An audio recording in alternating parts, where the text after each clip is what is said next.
Hi students, today we are going to see the fetal circulation.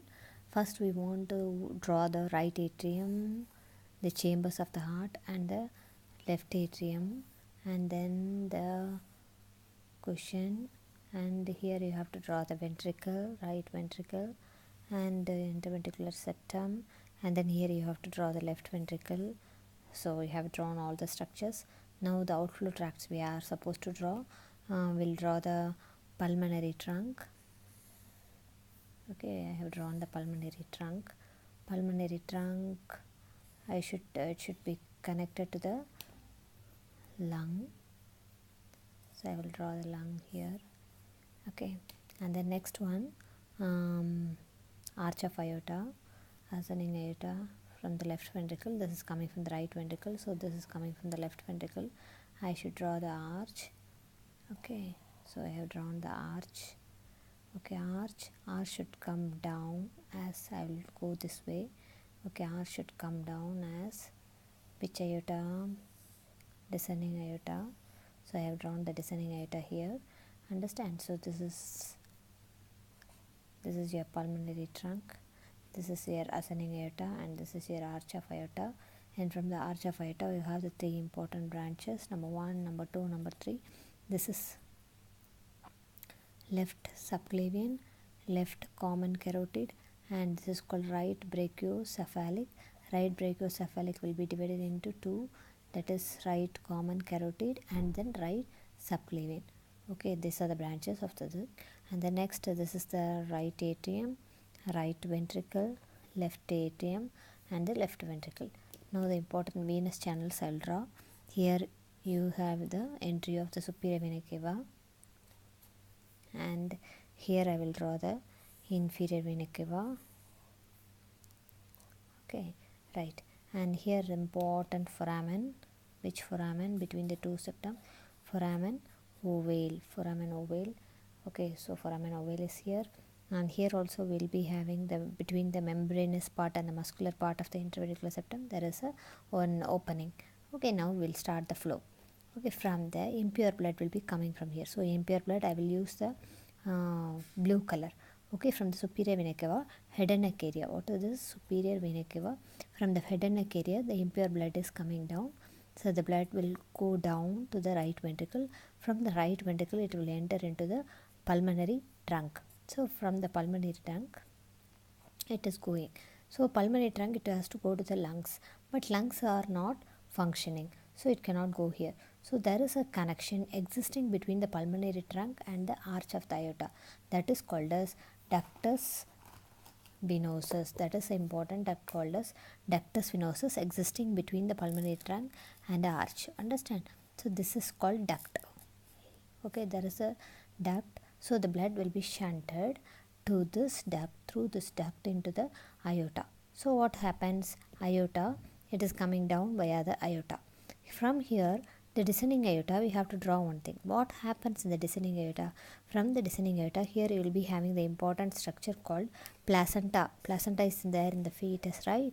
So from the fetus, umbilical arteries. So we should draw the umbilical arteries. In fetal life, the umbilical arteries carry the impure blood. So I will draw the umbilical arteries. You will be having the two umbilical arteries. So I have drawn the two umbilical arteries here. So they carry the impure blood. That's why I have drawn in blue color. Then it enters into the placenta. It gets purified here, and then it's coming out as a pure blood. And now I should draw only one umbilical artery, umbilical vein. Okay, umbilical vein, because two veins, one right vein disappears already in the second month of intrauterine life, so only one vein will be remaining.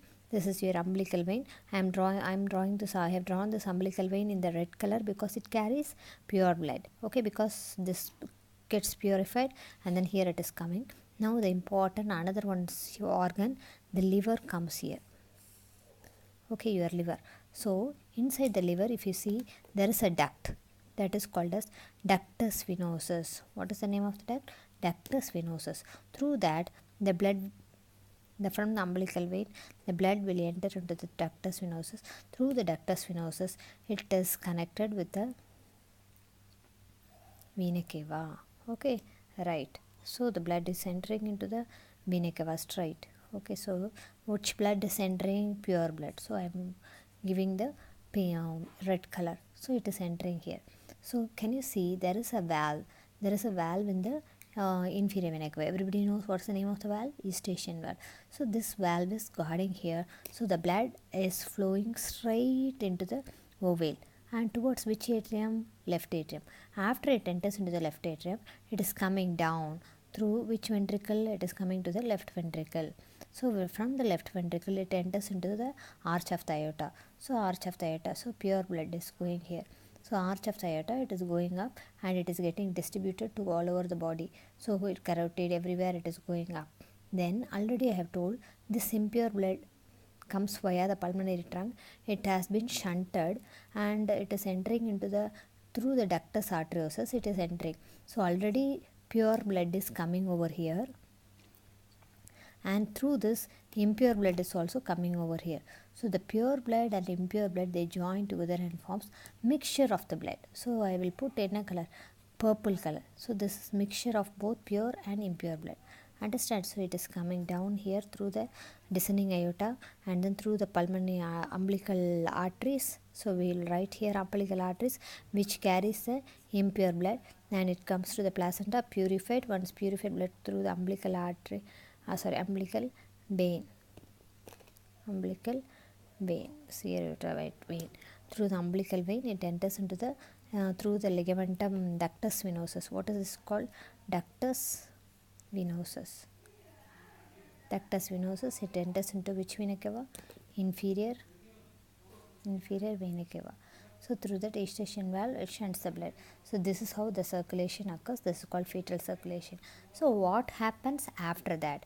So immediately when the baby is born. So here so I have to draw the pulmonary veins. Pulmonary veins which is connected to the left ventricle. Okay, now what happens? The baby is born. When the baby is born, when the lung is getting inflated, what happens? There is an important substance which is getting released immediately. That is called as bradykinin. What is the name of that?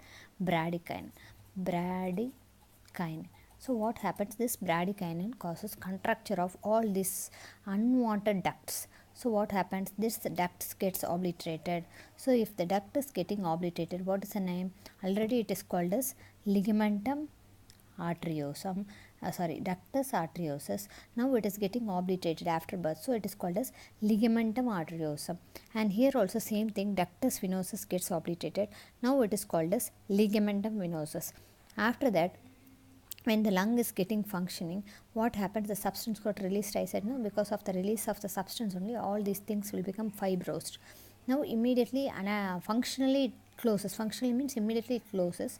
And here also gushing of the blood coming from the lungs to the left atrium. So what happens? The septum, here we have already in the previous video I have told how the atrial septum is being formed. Because of the septum, closure occurs. So this also has been closed. So everywhere everything got closed. Now the pure and impure blood will be separated clearly. So the remnants are ductus arteriosus. This immediately closes and forms a ligamentum arteriosum, but anatomically the closure will take 2 to 3 months. Here also 1 to 3 months it will take, and this closure also takes time. But permanently if it is opened, that is called as patent foramen ovale. That is called as patent foramen ovale. That's all about the fetal circulation. Now what happens? The umbilical veins will be obliterated and umbilical arteries will be obliterated. Umbilical veins after birth it gets obliterated and it is called ligamentum teres hepatis. So within bracket I will write after obliteration it is called as ligamentum teres hepatis. Hepatis means liver. Ligamentum teres hepatis. And here umbilical arteries, they get obliterated. The proximal portion will be transformed into a median umbilical ligament.